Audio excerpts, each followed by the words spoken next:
Hello friends, welcome to विद्या की journey. आज हम लोग टीजीटी संस्कृत का 2009 में जो टीजीटी हुआ था उसका हल प्रश्न पत्र देखेंगे।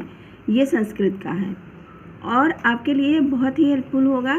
ये पूरा वीडियो स्किप बिल्कुल नहीं करिएगा, पूरा देखिएगा। और अगर आपने इस चैनल को सब्सक्राइब नहीं किया है तो सब्सक्राइब करें और लाइक और शेयर ज़रूर करें। ओके फ्रेंड्स, आगे चले क्वेश्चन की तरफ। पहला प्रश्न देखते हैं। पठ धातु के विधिलिंग में प्रथम पुरुष बहुवचन का जो रूप होता है वो क्या होता है? पठेयुः। गम धातु लिट लकार में के उत्तम पुरुष में एक वचन का रूप होता है गमिष्यामि। फ्रेंड्स, हम आगे वीडियो में रूप जरूर लेके आएंगे। हर लकार के रूप आपको इस वीडियो में आगे वीडियो में मिलेंगे। हन धातु से वर्तमान काल में प्रथम पुरुष एक वचन का जो शुद्ध रूप होता है वह है हंति। हन धातु से वर्तमान काल में प्रथम पुरुष एक वचन का रूप शुद्ध होता है जो वह है हंति। इसमें कई दिए गए हैं लेकिन उसमें हंति सही है। हनति है, ध्वनति है, फिर हंति है, लेकिन हंत सही है।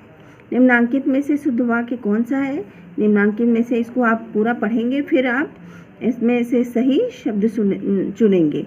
यूयं पुस्तकम पठत, ये सही है। इसमें से कौन सा शुद्ध है? बालिका जालात मुखम प्रक्षालयति। पूरा देख लेते हैं, ये तो सही है लेकिन आगे भी देख लेते हैं। बालिका जले मुखम प्रक्षालयति, फिर बालिका जलेन मुखम प्रक्षालयति, फिर नेक्स्ट है बालिका जलम मुखम प्रक्षालयति। तो सही तो यही है, बालिका जालात मुखम प्रक्षालयति। एको रसः करुणयों निमित्त भेदात उक्ति है उत्तर रामचरित की।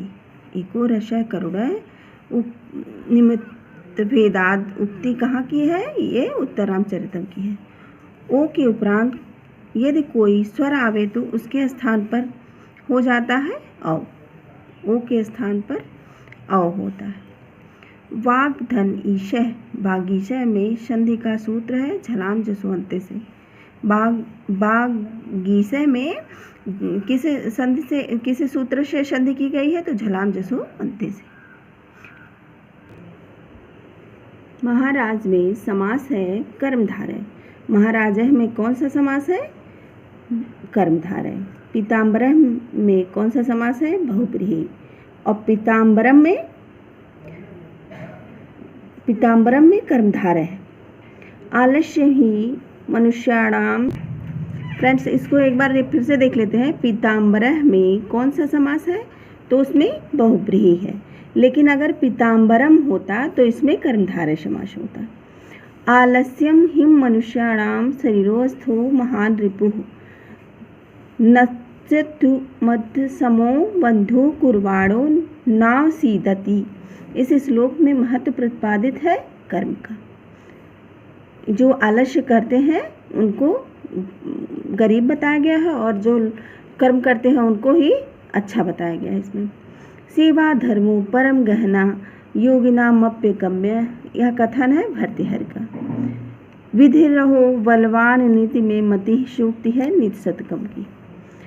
साहित्य संगीत एवं कला से अपरिचित व्यक्ति होता है परम मूर्ख। जिनके पास साहित्य नहीं है, संगीत नहीं है, कला नहीं है, जिनके अंदर ये सब गुण नहीं है, वो परम मूर्ख है। योगी राज पुनः कब समाधिस्थ हुए थे? विक्रमादित्य के समय। योगी राज पुनः कब समाधिस्थ हुए थे? तो विक्रमादित्य के समय। किरातार्जुनीयम के प्रथम स्वर का छंद है वंशस्थ। किरातार्जुनीयम में के प्रथम छंद कौन से है? वह है वंशस्थ। हितम मनोहारी चा दुर्लभम बचा, यह उक्ति है वनेचर की। हितम मनोहारी चा दुर्लभम बचा है, यह किसकी उक्ति है? वनेचर की। अहो दुरंता बलवद विरोधिता सूक्ति किसके लिए कथित है? तो यह दुर्योधन के लिए कथित है। पराभव अप्युत्सव यह यो मनिनाम, यह सूक्ति किस ग्रंथ से संबंधित है? तो किरातार्जुनीयम से। समेन सिद्धि मुनयो ना बिभृता कथन किसका है? तो यह द्रौपदी का कथन है। शमेन सिद्धि मुनेयो न भूभृत कथन किसका है? तो यह द्रौपदी का है। बलिम याचते वसुधाम में किस सूत्र से कर्म संज्ञा हुई है? तो अकथितम च से।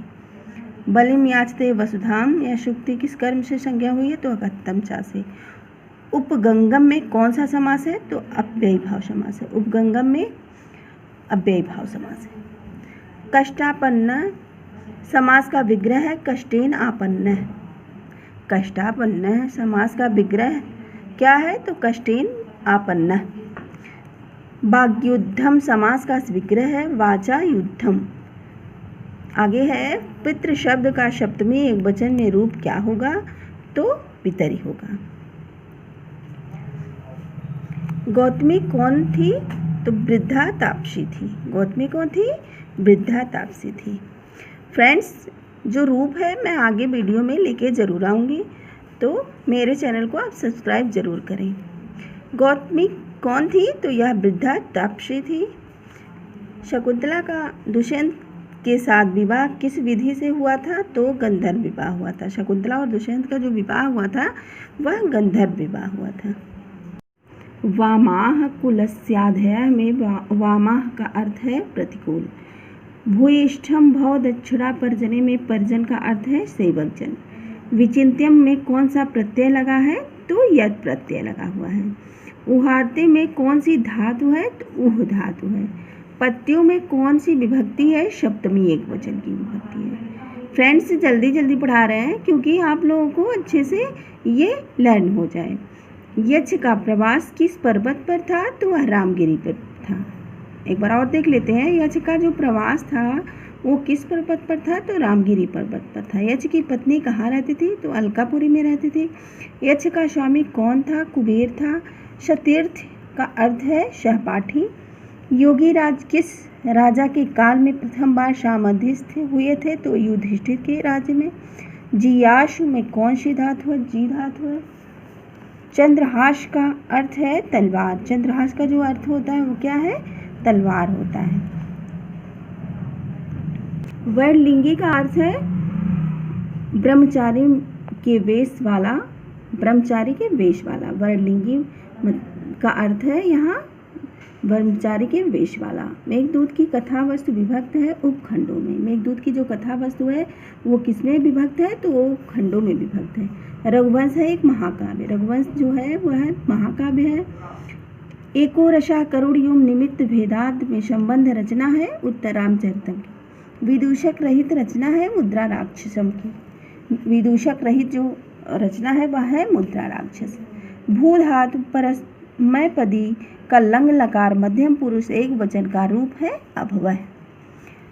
99 मतलब 99 का जो संस्कृत शब्दात्मक रूप होता है वह है नवनवति। नवनवति।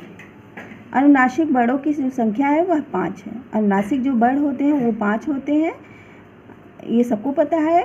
नारकेल फलम संमितम वचः किस कवि के बारे में कहा गया है? तो वह भारवी के बारे में कहा गया है। किरातार्जुनी में कितने सर्ग हैं? तो 18 सर्ग हैं। किरातार्जुनी में कितने सर्ग हैं? 18 सर्ग हैं।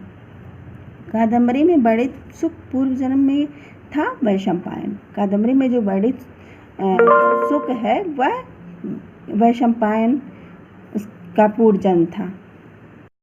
चौर भयम में कौन सा समास है? तो चौर भयम में पंचमी तत्पुरुष समास है। तथेति का संधि विच्छेद होगा तथा धन इति।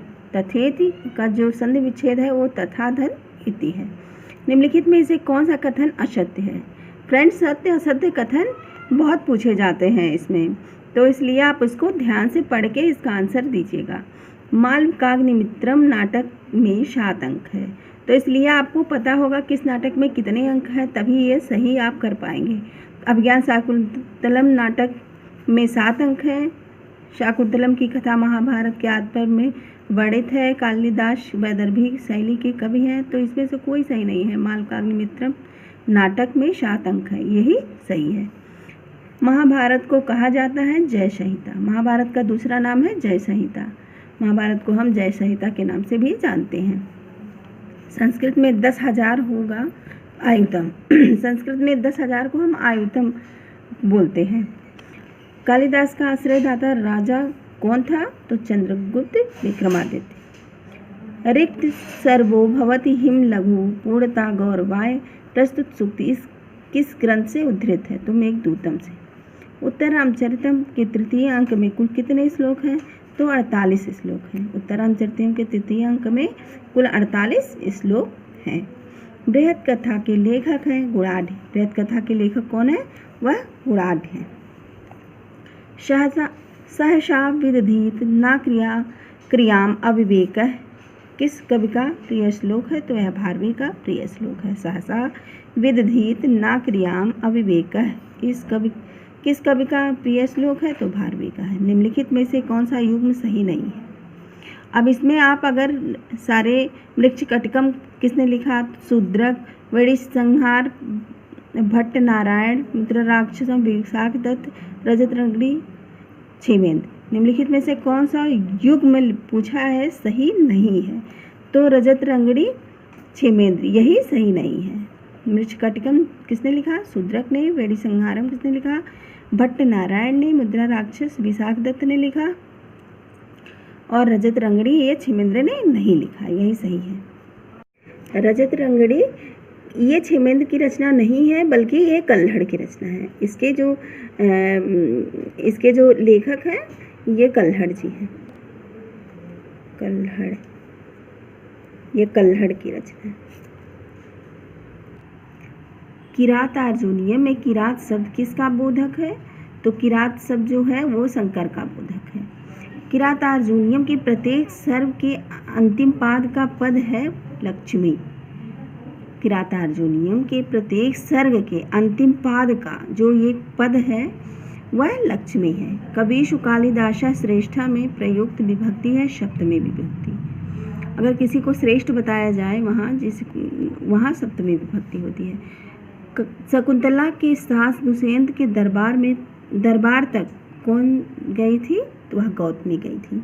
संयुक्त प्रधान सूत्र है करण कारक का। संयुक्त प्रधान सूत्र जो है वह करण कारक का है। सूर्य अस्त गते गोपा गृहम आगच्छन, यह सूर्य में विभक्ति है सप्तमी। बालक शब्द में चतुर्थी एक वचन का जो रूप होगा वह बालकाय होगा। अस्मद शब्द सप्तमी एक वचन का जो रूप है वह मई है। अहम माम मया मह्यम मत मम मई, तो अस्मद का जो सप्तमी एक वचन का रूप है वह है मई। 13 के लिए संस्कृत में शब्द है त्रयोदश है। त्रयोदश 13 के लिए संस्कृत में जो शब्द है वह त्रयोदश है। मेघदूतम में किस छंद का प्रयोग हुआ है? तो मध्क्रांता छंद का प्रयोग हुआ है। मेघदूतम में मेघ को किस नदी से जल ग्रहण करने की सलाह दी गई थी? तो वह नर्मदा नदी से जल लेने की सलाह दी गई थी। मेघदूतम में मेघ को किस नदी से जल ग्रहण करने की सलाह दी गई थी? तो वह नर्मदा नदी से जल ग्रहण करने की सलाह दी गई थी। मेघदूतम में यक्ष ने शापांत की अवधि मानी है 4 माह। मेघदूत में यक्ष ने शापांत की अवधि जो मानी है वह है 4 माह। किस नाट्यकृत में गर्भांक मिलता है? तो उत्तर रामचरितम में। उत्तर रामचरितम में किससे कुश और लव के जन्म का रहस्योद्घाटन होता है? तो विष्कंभक द्वारा। अर्थगौरव के लिए कौन सा कब प्रसिद्ध है? वह भारवी है। अर्थगौरव के लिए भारवी प्रसिद्ध है। बाण ने कादम्बरी में किस रीति का प्रयोग किया है? तो पांचाली रीति का प्रयोग किया। बाण ने कादम्बरी में किस रीति का प्रयोग किया है? तो पांचाली रीति का प्रयोग किया है। रुचि स्वर वर्ण पदार स्वभाविनी जगमनो हरण कथन किस कवि की रचना के लिए कहा गया है? तो वह बाणभट्ट के लिए कहा गया है। विलासवती किसकी पत्नी थी? तारापीठ की। विलासवती जो थी वो तारापीठ की पत्नी थी। चंद्रापीठ का विवाह किससे हुआ था? तो कादम्बरी से। कादम्बरी के जो नायक है चंद्रापीठ है और नायिका है कादम्बरी। अभिज्ञान शाकुंतलम में किस रीत का प्रयोग हुआ? तो वैदर्भी रीत का प्रयोग हुआ है। को अन्यो हुत बहा दुग्धम प्रवहत कथन है अनसुईया का। अति स्नेह है पाप संकी, यह सूक्त किस ग्रंथ में है? तो अभिज्ञान शाकुंतलम में है। अभिज्ञान शाकुंतलम में के चतुर्थ अंक में विष्कंभक है, अंक के प्रारंभ में। अभिज्ञान शाकुंतलम के चतुर्थ अंक में जो विस्कंभक है वो कहाँ है? अंक के प्रारंभ में है। किरातार्जुनीयम महाकाव्य में सर्ग है 18। किरातार्जुनीयम में कितने सर्ग हैं? तो 18 सर्ग हैं। दुष्यंत के वंश का नाम था पुरु। दुष्यंत के वंश का क्या नाम था? पुरुरथ था। उत्तर रामचरितम के तृतीय अंक का नाम है छाया। तृतीय अंक का जो नाम है वह है छायांक, यानी कि छाया। मुरला तथा तमसा कौन है? तो ये दोनों नदियां हैं। मुरला और तमसा ये दोनों नदियां हैं। तुम जीवितम का अर्थ है तुम जीवन हो। तुम जीवन हो। तुम जीवितम का अर्थ है तुम जीवन हो। हरि रम्या में किस वर्ण का लोप हुआ है? विसर्ग का। हरि रम्या में किस वर्ण का लोप हुआ है? तो विसर्ग का। यक्ष ने मेघ को किस मास में प्रथम दिवस को देखा था? यक्ष ने मेघ को किस मास में प्रथम दिवस को देखा था? तो आषाढ़ मास में प्रथम दिवस को देखा था। विदिशा नगरी में कौन सी नदी थी? तो वेत्रवती। विदिशा नगरी में कौन सी नदी थी? तो वेत्रवती नदी थी। फ्रेंड्स, आपको इसमें नदियों को भी याद करना है कि वहाँ कौन सी नदी थी। जब यक्ष जाता है तो उसके बीच में जब यक्ष उसमें जाता है,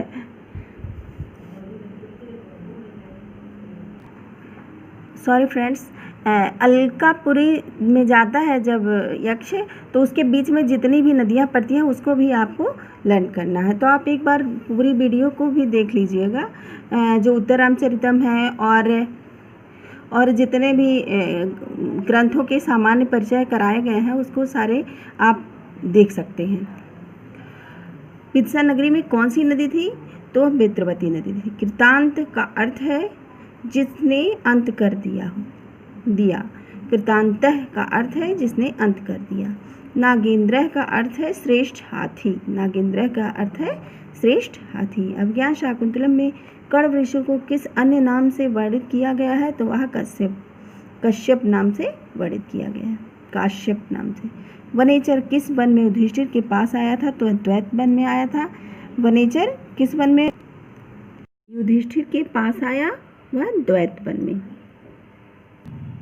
कुरुड़ा मधिपह का तात्पर्य है दुर्योधन। मही भुजे में कौन सी विभक्ति है? तो चतुर्थी विभक्ति है। विद्यातायम में कौन सी धातु है? तो हन धातु है। किरातार्जुनीयम का प्रथम पद किस छंद में है? तो किरातार्जुनीयम का जो प्रथम पद है वह वंशस्थ छंद में है। शिवराज विजयम के कथानक के प्रारंभ का काल है प्रातः काल। शिवराज विजयम के कथानक के प्रारंभ का जो काल है वह प्रातः काल है। चंद्रापीठ के पिता का नाम था तारापीठ। चंद्रापीठ के जो पिता हैं वह तारापीठ हैं। राज प्रकृति कैसी होती है? तो राज प्रकृति विह्वला होती है। चिकीर्षु किस धातु से बना है? तो क्री धातु से बना है। उवाच किस लकार का रूप है? तो लिट लकार का रूप है। लिट लकार का रूप है उवाच। रामः पुस्तकः पठति का कर्मवाच में भाव होगा रामेण पुस्तकम पठ्यते। कर्मवाच्य में जो वाक्य होगा वह रामेण पुस्तकम पठ्यते होगा। अर्थो ही कन्या परकीया यो तामद संप्रेष परिगृहेतु। यह वक्तव्य किसका है? तो यह कश्यप का वक्तव्य है। संबोधने च सूत्र से विभक्ति होती है प्रथमा। संबोधने से जो विभक्ति होती है, संबोधने च सूत्र है वो उसकी विभक्ति जो होती है वो प्रथमा विभक्ति होती है। द्वादश पद में समास है द्वंद्व। द्वादश 2 और 10 जिसमें और बीच में लगता है वो द्वंद्व समास होता है। तो द्वादश पद में कौन सा समास है? द्वंद्व समास है। 2 पादो यश है किसका विग्रह है? द्विपाद का। उपसर्ग धातु के साथ कहाँ आता है? पहले। उपसर्ग आता है पहले और प्रत्यय आता है बाद में। उपसर्ग पहले लगता है और प्रत्यय बाद में लगता है। हनुमते नमः, यह हनुमते में किस विभक्ति का रूप है? तो नमः स्वास्ति स्वाहा में चतुर्थी विभक्ति होती है। जहाँ नमः स्वास्ति और स्वाहा शब्द आ गया वहाँ चतुर्थी विभक्ति होती है। लट लकार किस काल का बोधक है? तो वर्तमान काल का बोधक है। लट लकार किस काल का बोधक है? तो वर्तमान काल का बोधक है। तिलक मंजरी के लेखक हैं धनपाल। तिलक मंजरी के जो लेखक हैं वे धनपाल हैं। कादम्बरी में किसके 3 जन्मों का वर्णन है? तो पुंडरीक के 3 जन्मों का वर्णन किया गया है कादम्बरी में। कादम्बरी एक कथा ग्रंथ है और यह बाणभट्ट द्वारा रचित है। भगवान अगस्त्य की पत्नी का नाम था लोपामुद्रा। भगवान अगस्त्य की जो पत्नी थी उनका नाम था लोपामुद्रा। किसलय में मुग्धम बंधनाद विप्रलूनम हृदय कमल शोषी दारुणो दीर्घ शोक। प्रस्तुत श्लोक किस पुस्तक से उद्धृत है? तो उत्तर रामचरितम से उद्धृत है। रे वर्ण का उच्चारण स्थान है दंत, लिटू लशाना दंत है। तो रे वर्ण का जो उच्चारण स्थान है वह है दंत है। पावका का संधि विच्छेद है पाव धन अक है। पावका में कौन सी संधि विच्छेद होगी? तो पाव धन अक है। इसमें कई दिया हुआ है और आप कंफ्यूज हो सकते हैं, लेकिन आप ध्यान से जब पढ़ेंगे, इसको ध्यान से समझेंगे तो पाव धन अक। पावकह में जो संधि विच्छेद होगा वह पाव धन अका होता है। वित्त्यर्थानाम भय हेतु में कौन सा कारक है? तो अपादान कारक है। वित्त्यर्थानाम भय हेतु में कौन सा कारक है? तो अपादान कारक है। पा धातु परमस्मय पदी का लट लकार प्रथम पुरुष द्विवचन का जो रूप होता है वह पिबता होता है। भी धातु परस्मय पद लट लकार मध्यम पुरुष एक वचन का जो रूप होता है वह होता है विभेष। माहेश्वर सूत्र में हा व्यंजन कितनी बार आया है? तो वह 2 बार आया है। माहेश्वर सूत्र में जो हा व्यंजन है कितनी बार आया है? 2 बार आया है। फ्रेंड्स, आगे हम माहेश्वर सूत्र की भी वीडियो लेके आएंगे। जो 14 माहेश्वर सूत्र हैं पाणिनि द्वारा रचित, उसको हम पूरा पढ़ाएंगे और आप लोग मेरे इस चैनल को ज़रूर सब्सक्राइब करिएगा और अगर वीडियो पसंद आए तो लाइक शेयर ज़रूर करिएगा। वर्णमाला में व्यंजनों की जो संख्या है वह है 33 है। माहेश्वर सूत्र में देखिए, माहेश्वर सूत्र में जो हा व्यंजन 2 बार आया है और वर्णमाला में व्यंजनों की जो संख्या है वो 33 है। अदस शब्द का स्त्रीलिंग प्रथम एक वचन का जो रूप है वह है अशौ। तो फ्रेंड्स, 125 प्रश्न हमारे ये पूरे होते हैं। आप इस वीडियो को ज़्यादा से ज़्यादा शेयर करें और थैंक यू इस वीडियो को देखने के लिए।